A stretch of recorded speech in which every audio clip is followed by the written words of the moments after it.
and the stories people tell me. And so we're here telling stories on the Black Fatherhood podcast. And I had to find out other people's stories on here. Speak to some black fathers. So I spoke to some black fathers out there. I posted the question, what feelings did you have when you first found out you were becoming a parent? And so I posted this to all nothing but black fathers. So I only had to say parent. But I asked them what feelings did they have when they first found out. You know, I didn't know what kind of response I would get, but I surprisingly got some good responses to this. I'm gonna go through a few of them. I'm only going to use first names here. I'm not going to use last names. I'm going to try to keep people's privacy, you know. Let's see. Jesse and scared to death. 17, probably a high school junior or senior. I couldn't even imagine. When I was 17, the last thing I was thinking about was becoming a parent. Like, who's thinking about that? You're thinking about possibly college, you know, possibly getting a trade or getting a job.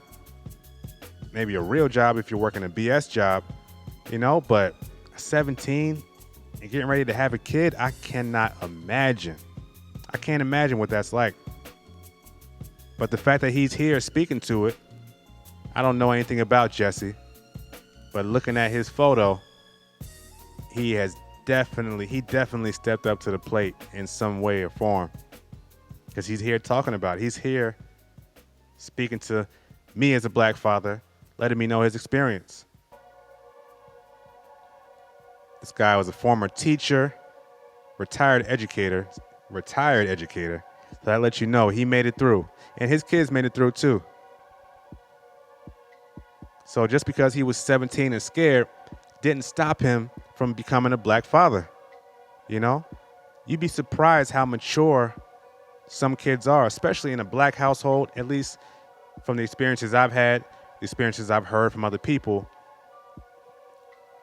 In a black household, you have to grow up quick. Your kids have to grow up quick, unfortunately. You have to teach them what it is. No matter what it is, you have to teach them what it is. You know, I don't know a better way to say that. You got to teach them what it is, because they are going to learn the hard way. And if you don't set them up beforehand, it's going to be disastrous.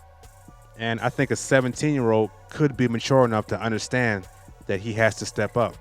Maybe he's not mature enough for all that being a father entails, but he's mature enough to know that he has to step up. And he was scared, and he did what he had to do. I don't know everything he had to do, but he did what he had to do, and he's now here to speak to that experience.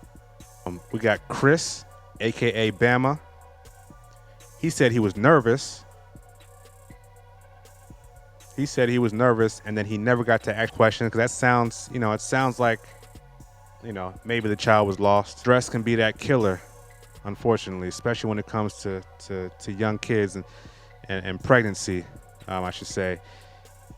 Stress is a killer, unfortunately. I don't know what he went through, but I hope they were able to work it out. And looks like 3 years later he was able to work it out, and I'm very happy about that. You know, that he's now able to speak to his experience as a black father and share with me, you know, how nervous he was, man. Nervousness is like, you can't even, if you are not a parent, you can't even fathom the amount of nervousness that comes when you're about to be a father or a parent in general. And especially as a black parent, oh my God, you're scared. First of all, you're scared about, how am I going to do this? Like Jesse said, how am I going to do this?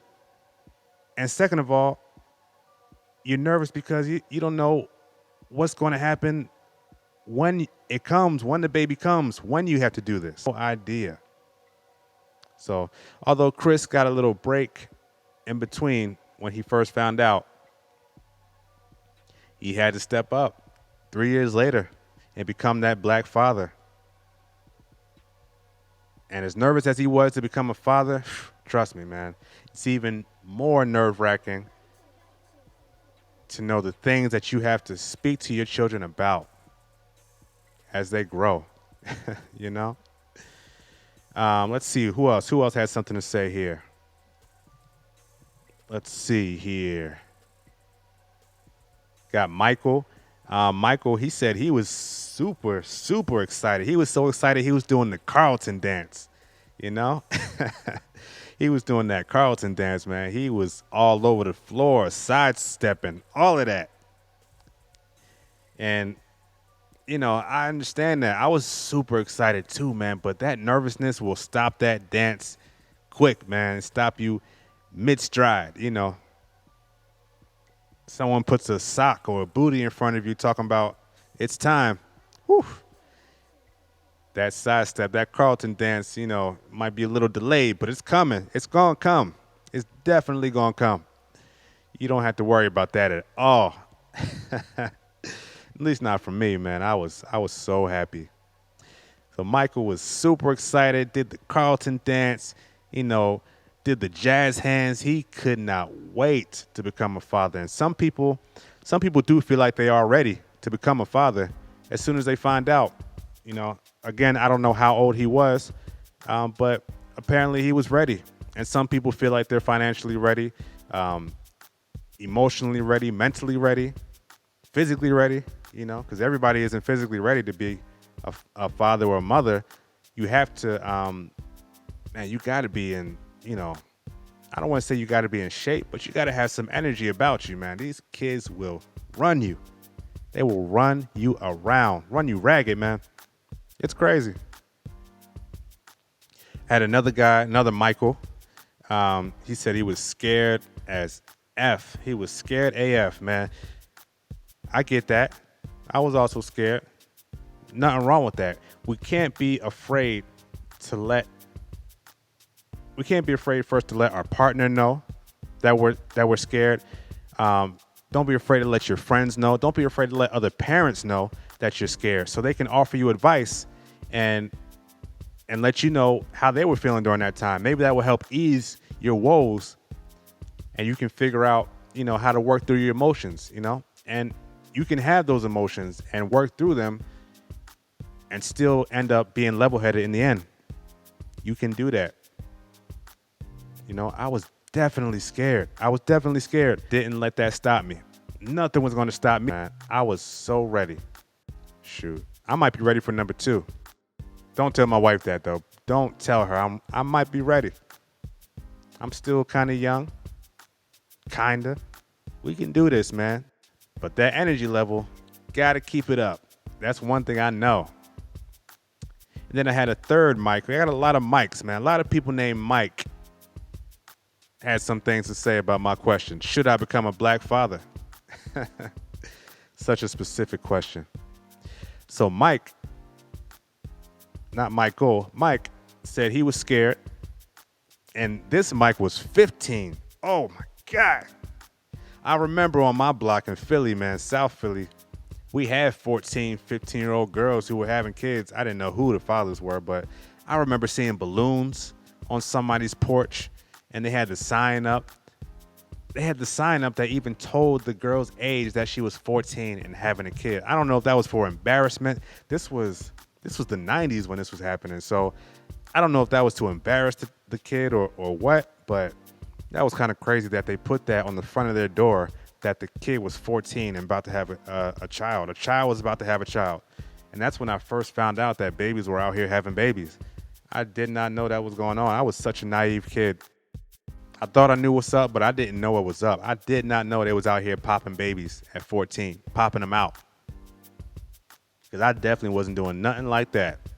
I don't know what I was doing back then. Whew. South Philly, man. Y'all don't even know.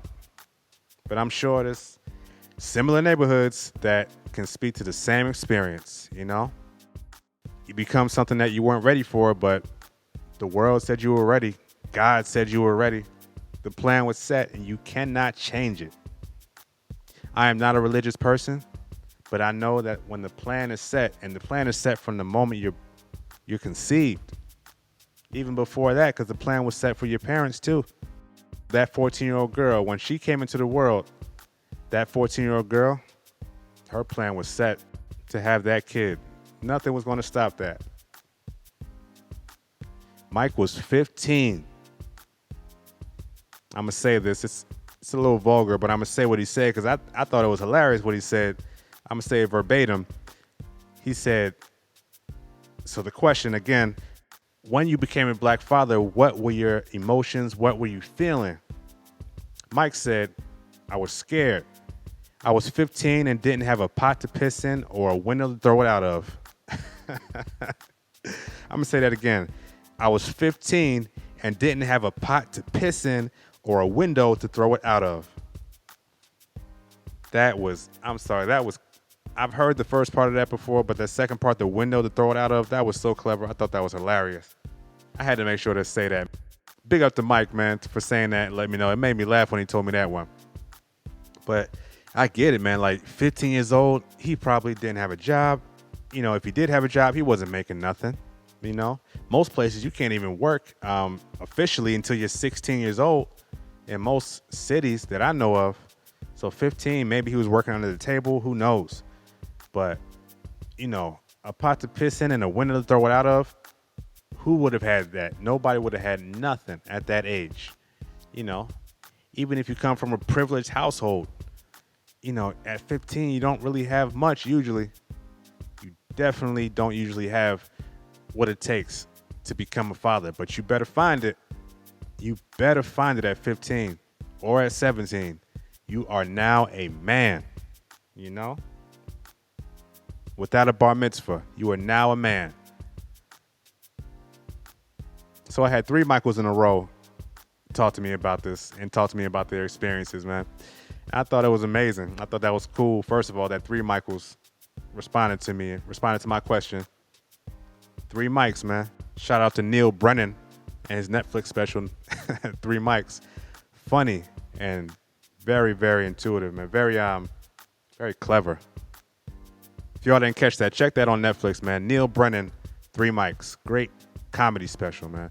That's Dave Chappelle's co-creator and co-writer for The Chappelle Show. Y'all should definitely check that out, man. I'm giving a plug. I don't care. I got to plug it.